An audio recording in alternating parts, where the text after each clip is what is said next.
Hello everyone, today I'm going to show you how to do another type of normal distribution problem, one in which we compare two different items to see which one is considered to be more unusual. And the way we're going to do this is we're going to use something called z-scores.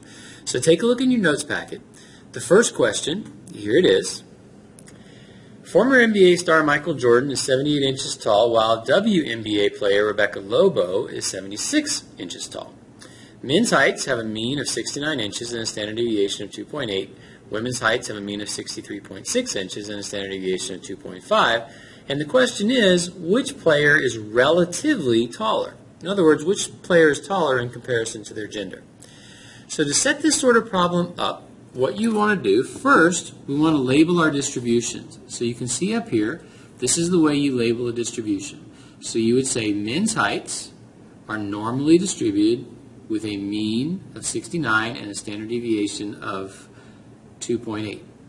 Then, underneath, women's are normally distributed with a mean of 63.6 and a standard deviation of 2.5. So our first step to compare these two people, we're going to find the z-score for each one of them. So first I'm going to find the z-score for Michael Jordan. So you can see here's the z-score formula. So if we calculate his height, which is 78 inches, and we subtract the mean, 69, and then divide by the standard deviation, we get a z-score of 3.2. Then I'm going to do the same thing for Rebecca Lobo. And so you can see I calculated her, 76 inches minus the women's mean, divided by the standard deviation, and she gets a z-score of almost 5, 4.9. Based upon the z-score alone, we would say that Rebecca Lobo is more unusual in comparison to the rest of her gender.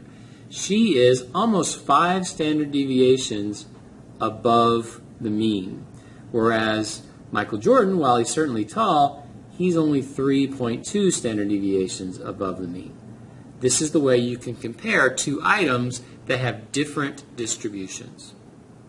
Okay, let's look at our next example. So for our next example, former NBA player MugsyVsMichael is 63 inches tall.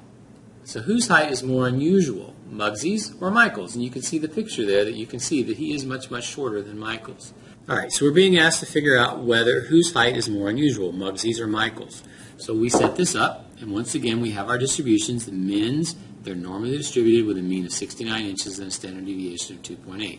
We already calculated Michael's z-score, so once again you can remember his z-score was 3.21.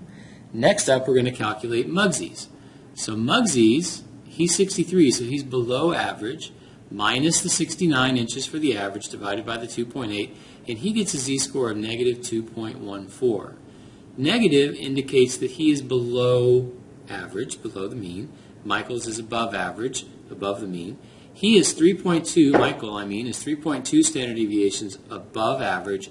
Mugsy is negative 2.14 standard deviations below average. So who's more unusual? Michael. Michael would be more unusual because his standard deviation is farther away from the mean. And that's the way we can compare these two items. And this is one of the ways that we can use z-scores to make comparisons.